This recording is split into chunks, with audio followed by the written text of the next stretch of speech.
The Game has been on record talking about how he initially met Nipsey Hussle many times.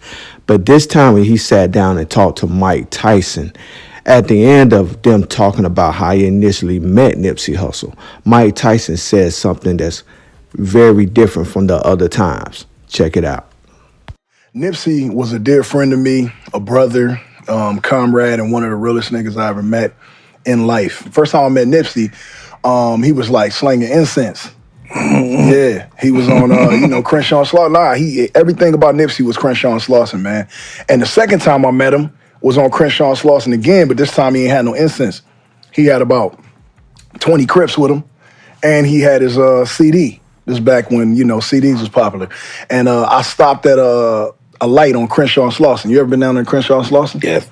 All right, it's a big light, big intersection. And so if you a blood, you don't want to stop at Crenshaw and Slauson, nigga, because it's 60s crib.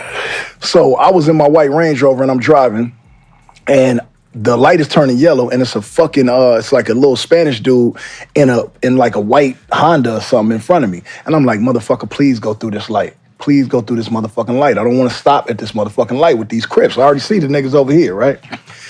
He hit the brakes. We both stopped at the light, and I'm behind him. So I can't go nowhere.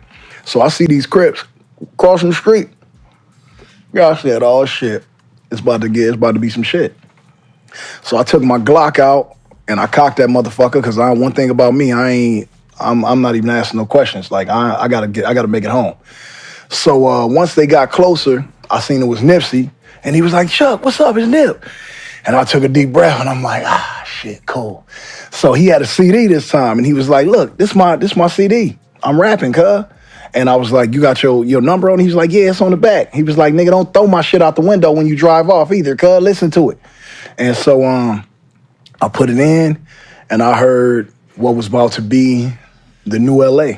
And so I called, I had a Wack call Big U, and Big U brought Nipsey to the studio, and we smoked the night away, and we did like 3 songs. And from that night on, we forged a brotherhood, and me and Nip always kept in contact, and it hurt my soul the day, he passed, man, because I really, I always felt like I was the type of nigga that should have been, I don't know if you share these thoughts, you can tell me if you do, but I always felt like the type of life I live and the shit that I've been through, and after getting shot and gangbanging, I felt like I should have died a long time ago. And I've asked God a lot, like, why he keeps me alive, because so many people have died, you know what I'm saying? Tupac, the Nipseys, especially in my genre, which is rap. And you knew Tupac, right?